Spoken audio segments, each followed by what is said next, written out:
रउआ सबनी के प्रणाम। हमार रसोई में रउआ सबनी के स्वागत बा। त देखी हई आम हम ले ले बानी। चली त आम के हम अचार डालम। तो ये हमारा आम के अचार लायक आम बा। तो चली हम आज रउआ सबनी के अचार बताओ तनी, वो भी गांव में देसी तरीका से कैसे बनावल जाला। चली सब आम के हम धो ले बानी, एक सबके काट ले हैं। तो देखिए हम आम के ये तरीका से कट ले बानी। रउआ चाही तो चाकू से कट सके तो कट ली, ना तो मशीने से ज़्यादातर आम अचार काटे वाला मशीन आवेला ओकरा से काट ले हम ये तरीका से, छोटा बड़ा अपना साइज़ देख के। तो चलिए एकरा में हम मसाला लगा देता। नहीं पहले हम हल्दी पाउडर डालम और ओकरा बाद हल्दी उतना ही डाली काहे कि एकरा के सुखाए के बाद। तो ओकरा में नमक डाल दे हम। अब नमक और हल्दी जनतनी 2-3 चम्मच रउआ डाल दिए। जैसे 5 किलो आम होके तो 3-4 चम्मच हल्दी और नमक डाल के अच्छा से मिला दी। या तो रउआ चम्मच के सहायता से बड़ा सा चमचा ली, या ना तो ये तरीका से फटक के अच्छा से मिला दी। तो हमारे गांव में ज़्यादातर फटकिए के हाथ आम के अचार, जब अचार कोनो पड़ेला तो हाथ ना लगाए लीजा, तो हमने के फटकिए के तरीका से डाले लीजा। तो ये सही से फटक दें तो अचार ख़राब जल्दी ना होखेला, चाहे चमचा से अच्छा से मिला दी है। अब सब में अच्छा तरीका से हल्दी और नमक मिल जाए के चाहिए। तो चलिए हम अच्छा से एक के मिला देता नहीं, और ओकरा बाद सूखे के 2 से 3 घंटा खातिर अच्छा रात भर डाल के छोड़ दे हम। तरुआ ये पानी छोड़ दी। तो एक के अच्छा से मिला के हम कोई ढक्कन से ढक के रख दें। तो एगो ध्यान रखम रुआ कि कभी भी अचार रुआ डाली तो प्लास्टिक के बर्तन होके या तो स्टील के बर्तन हो ओ में डाली। अगर जस्ता के बर्तन में रुआ पानी छोड़े के रुआ अचार डाल दे हम आम के, तो जस्ता का होला चलनी बना दी।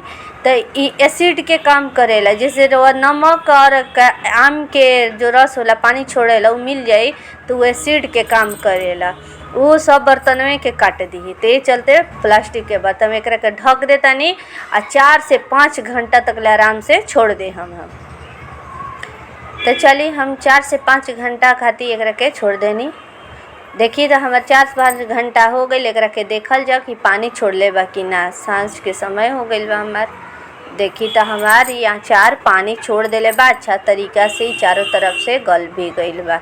अचार के अगर नमक हल्दी मिला के छोड़म तो अच्छा से पानी छोड़ी। देखी कितना पानी छोड़ ले बा।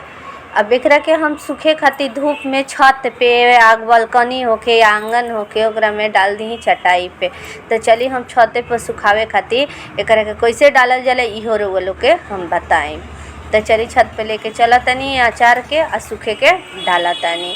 अब कैसे डाले के बा इहो एगो तरीके होखेला। तो चली छत पे। देखी तो छत पे हम आ गइल बानी, आ एगो चटाई बिछा देले बानी। रउआ भी कुछ हो कि गमछी हो, चादर हो, प्लास्टिक हो, दरी हो, आ बोरा बोरी हो, प्लास्टिके के ज़्यादातर। आ एकरा ते हे तरीका से पलट के कि आठी जो होखेला नु ओकर गुठली कटल जेने से रहेला वही तरीका से सुखाइम तो जल्दी पानी सोख लेवेला। आई जब पानी अच्छा से सूख जाए तो रुआ सालों साल तक ले आराम से अचार के रुआ खा सकत नहीं, कभी ख़राब नहीं। बस ध्यान रखम कि हाथ से कभी अचार ना निकालम।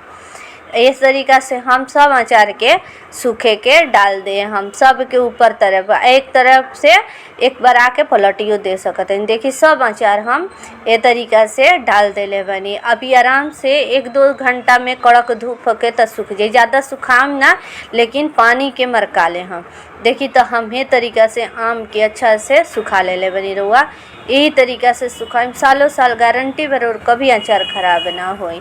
अब सबके हम ये सुखा ले बनी। अब मसाला तैयार कइल जाओ।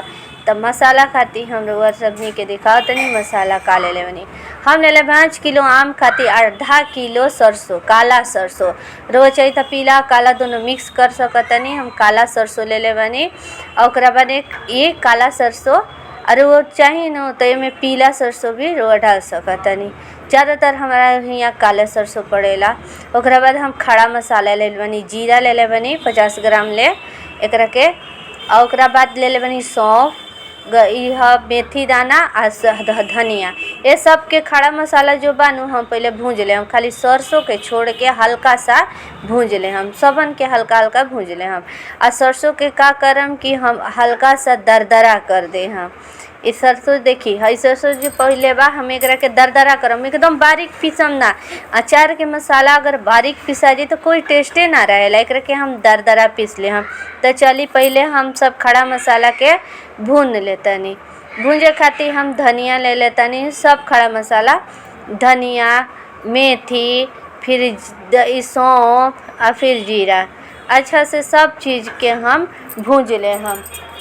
भूंजला के बाद हल्का सा भूंजम, ज़्यादा भूंजम ना, हल्का सा भूंजम। आ भूंज के एकरो के हम दरदरे होकम। देखी कम आँच पे रहुआ कोई भी मसाला भुनम नो तो अंदर से हल्का खुशबू आवेला। तो देखी कम आँच पे हम हल्के भूंजले बनी, अभी न कि लाल करके भूंजे के बना। खुशबू हल्का हल्का मध्यम मध्यम आवे नो तो ओकरा के बंद कर दी गैस। तो चली हमारी हल्का हल्का ये भुंजा गईल बा। अब ये हमार ज़्यादा भूंजेगे नहीं के, अब एकरा के हम ठंडा होके दरदरा पीस ले हम। तो एकरा खातिर ठंडा होके खातिर हम जार में पहले रख देतानी आ दरदरा कर लेतानी। तो ये हमार ठंडा भी हो गईल बा दरदरा करे लायक, पहले एकरा के दरदरा कर ही लेतानी। तो चली हमारी दरदरा पिसा गईल बा। देखिए हम बारीक नहीं कैले दरदरा कैले बनी, एकरा के हटा दी। आ सरसों जो काला सरसों रहे हम सब के दरदरा कर ले बनी।